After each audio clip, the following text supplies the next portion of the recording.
हे तेल आहे। तर आपण सोयाबीन रेसिपी बनवत आहोत, त्याची भाजी। तर हे जिरं टाकायचं 1 स्पून, त्यानंतर लगेच बारीक असा पातळ चिरलेला 2 कांदे,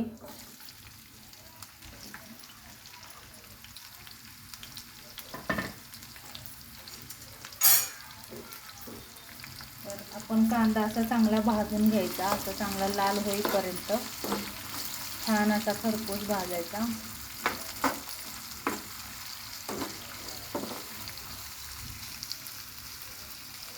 छान मस्त असा पातळ कापायचा कांदा। आणि तेल गरम झालं की त्याच्यामध्ये थोडंसं 1 स्पून जिरे, 2 कांदे पातळ असे बारीक चिरलेले, तो कांदा चांगला छान भाजायचा। तर त्या कांद्यामध्ये आपण 1 टमाटा ॲड करायचा आहे। तो टमाटा टाकला तरी असं छान असं भाजून घ्यायचं आहे।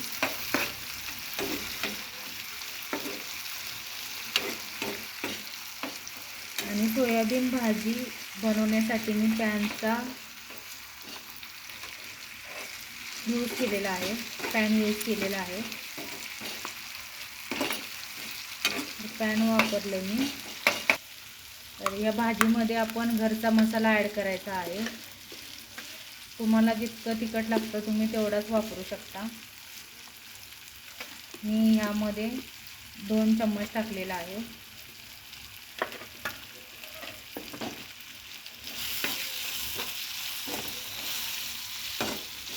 2 स्पून घरचा मसाला मी टाकलेला आहे त्यामध्ये। तर त्यामध्ये आपण थोडीशी हळद टाकू, हळद टाकल्याने टेस्ट येते।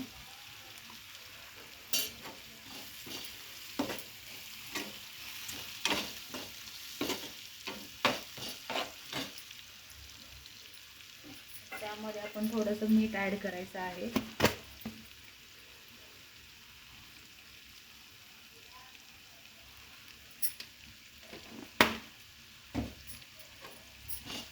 ते चांगलं असं परतून घेऊ।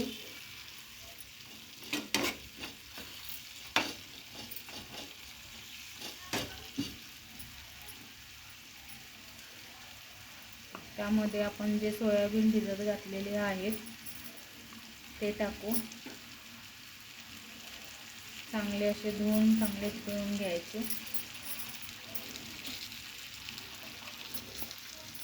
ते सगळे याच्यामध्ये टाकून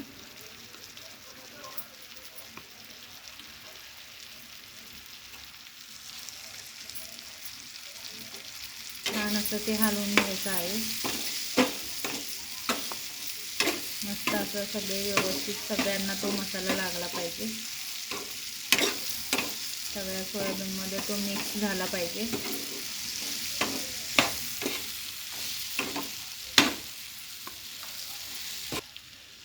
त्याच्यामध्ये मी थोडा गरम मसाला ॲड करते, सुहाना।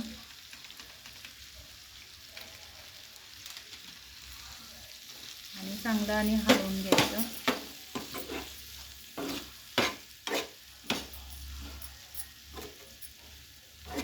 आम्ही गरम मसाले याच्यामध्ये डब्यामध्ये ठेवत नाही।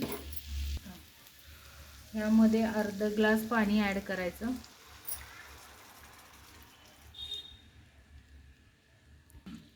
छान आपण असं हे करू, हलवून घेऊ।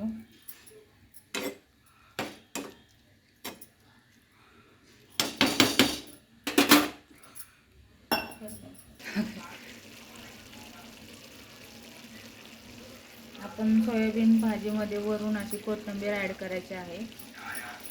त्याच्यामध्ये थोडासा पुदिना ॲड करायचा, त्याच्यामध्ये पुदिना ॲड करायचा।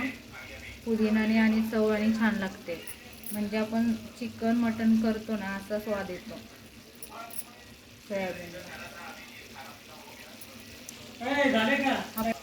आपण ह्याच्या आता 5 ते 10 मिनटं चांगलं असं झाकून घेऊ। गॅसवर आपण ते आता 10 ते 15 मिनटं झाकून ठेवू। आपण ही भाजी चांगली अशी मिक्स करून घ्यायची आहे।